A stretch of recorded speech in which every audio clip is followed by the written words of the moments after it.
Can you believe the history behind the Rankin Bass animated holiday specials? These holiday specials have been an integral part of the holiday season for decades.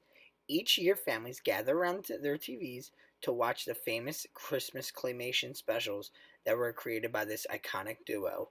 These works are still masterpieces to this day. The amount of artistry, attention to detail, and technology that were utilized to create them are still extremely impressive. No matter how old you are, you can appreciate these incredible TV specials that still captivate audiences each and every holiday season.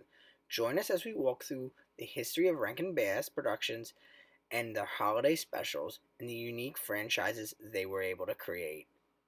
Rankin Bass Animated Entertainment was founded by Arthur Rankin Jr. and Jules Bass on September 14th, 1960. Originally, the company would be called Videocraft International. They would change the name to Rankin Bass Animated Entertainment in 1968. For the purpose of this video, we will just be utilizing the name Rankin Bass to make things easier and more understandable. Even though the company was founded in the US, the majority of their works, including the Christmas stop motion specials, would be created in Tokyo, Japan. They mainly would outsource their work to four different Japanese companies. They famously would be one of the first American studios to outsource the majority of their animated production. The reason behind this was that foreign markets could more easily create animated works much quicker and for much cheaper, and that was something that Rankin Bass most desperately needed for financial purposes. One of the first projects the company would work on was the 1961 TV series The New Adventures of Pinocchio. This would be their first showcase of their animagic, aka their stop motion and animation together. This work would utilize both figurines and puppets. The show would run for one season with 130 episodes. Each of these episodes would be around 5 minutes and focus on different chapters of the Pinocchio book. Focusing on 83 book would allow them to avoid any overlap with the Walt Disney Company's Pinocchio movie. Later that same year, they would get their second big work with their production of The Wizard of Oz animated series. They would adapt the 1900 novel The Wonderful Wizard of Oz and turn it into 110 episodes running for 5 minutes, similar to that of The Adventures of Pinocchio. Once again, production was not done in the United States. Rather, this time they would look towards Canada as animation cost was cheaper there. Unlike the New Adventures of Pinocchio, though, this was not in the Animagic style. This was instead done in classic animation. Due to a quick production time and keeping costs down, this would open the doors for Rankin Bass to take bigger steps, this time for the holiday specials. In 1964, they would create their first holiday classic TV specials and franchise, Rudolph the Red-Nosed Reindeer. This would be produced in stop motion fashion for NBC and General Electric. It would be a TV special to air on December 6, 1964. The TV special would be based off the 1939 story and 1949 song, taking elements from both to build out a unique TV special. Rankin and Bass would take a classic story and add their own elements and unique characters. The majority of production for this TV special would be done once again over in Japan, with most of the voice acting coming from Canada. Once again, the reason behind this was to keep costs low. The big get for this project would be the voice acting of Burl Ives, who would play the role of Sam the Snowman, who acted as the narrator for the story, as NBC and General Electric wanted a familiar name to drive audiences to watch the show. The 1964 Rudolph the Red-Nosed Reindeer special would put Rankin and Bass on the map for entertainment. Though they had previous successes from their other works, Rudolph would be a complete marketing game changer. At first release, critics loved the messaging, theme, and voice acting in the special. It immediately became a holiday special that transcended generations. The TV special would also showcase some hit songs like Silver and Gold and Rudolph the Red-Nosed Reindeer. On top of that, GE would utilize it as a great marketing ploy. They would show elves working on small appliances and trying to sell GE's equipment to the consumer. One interesting aspect of the original TV special was it did not show the Island of Misfit toys. Instead, it had a scene where Yukon Cornelius discovers the peppermint mine. Another interesting tidbit about this original Rankin Bass work is that many of the dolls that were used for the filming went missing. At the end of filming, a secretary who worked for the company was given the dolls and puppets. She then took them home and gave them out to her children and other family members, most of which would end up destroyed or extremely damaged.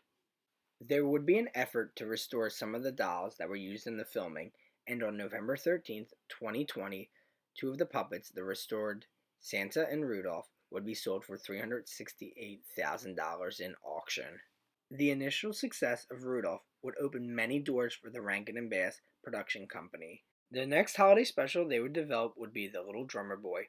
This would be the first under the name Rankin Bass Production, as prior to this, they billed themselves as Videocraft. The Little Drummer Boy TV special would be based off the traditional song set around the birth of Jesus. The special would first air in Canada on December 19th, 1968, with it being shown in the US a few days later. The animagic aspect would once again be worked on in Japan, this time by Video Tokyo Production. NBC and GE would once again want another successful and highly rated show from Rankin Bass Productions, and once again they got what they wanted. This TV special would have great success because it was very different from the previous one, as it had more of an adult theme and mature audience viewpoint. This TV special would also utilize a different voice cast than previously. During a restoration attempt in 2018 of this film, it would be discovered that many aspects would be missing. Overall, this was another success for the company, and it would lead to sequels and more opportunity for Christmas specials. 1969 would bring us the animated holiday classic Frosty the Snowman. The animated TV special would air on December 7th, 1969. However, this time it would be shown on CBS instead of NBC. It would also be the first ever TV special to showcase Frosty the Snowman. On the day that it aired, it would be shown right after the fifth showing of A Charlie Brown Christmas, an already extremely popular special. Being paired with the Charlie Brown Christmas, it would help propel it to high ratings. Unlike the previous Rankin Bass productions that worked with Animagic, this time there was no claymation. Instead, it was all pure animation, done in Japan, with the layout and design being done by a Hanna-Barbera cartoonist from Los Angeles. The incredible writing of Romeo Moeller and the amazing voice acting of Jimmy Durante would help propel this animated classic even further. When the special had its debut, it would immediately be ranked number 1 for the week of December 1st. The work would lead to incredible opportunities for merchandising, marketing, and sequels. It opened the door for Rankin Bass to do more with the iconic characters. As an animated classic without claymation, the TV special was extremely powerful and offered more opportunity for growth, once again cementing the fact that the iconic duo knew what the fans wanted for Christmas specials. The final holiday franchise that we will look at from Rankin Bass is that of Santa Claus is Coming to Town, the TV special that would come in 1970. The production team would once again bring back that Animagic claymation style that was produced in Japan. It would be telecast on December 13th, 1970 on ABC. Once again, it would be based off a famous Christmas song, Santa Claus is Coming to Town. This special would be very different than the previous ones, as it allowed for more of a unique story to be created. As with the previous specials, they were all based off songs that already had a story or concept built into them, where this took a song and loosely based it on the special. The TV special tells the story of Santa Claus and the traditions of the Santa Claus family, and how he became what he is today. This special also had some incredible Hollywood talent, including Fred Astaire and Mickey Rooney.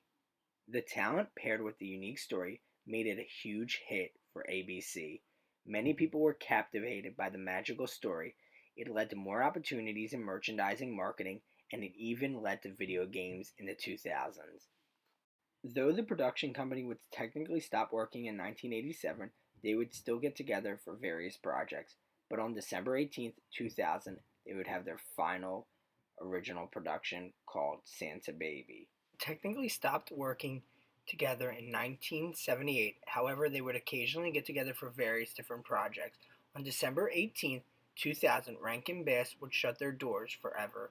Their final original production would be a Christmas special that would air in 2000 called Santa Baby, utilizing the voice acting of Patti LaBelle, Eartha Kitt, and Vanessa Williams. Currently, everything pre 1974 is owned by Universal, and anything post 1974 is owned by Warner Brothers. Fans still sit around their TVs each year to watch these holiday classics. Networks still play them, and you can still find digital copies online. How important have these Christmas specials been to you? Let us know in the comments below. Believable truths!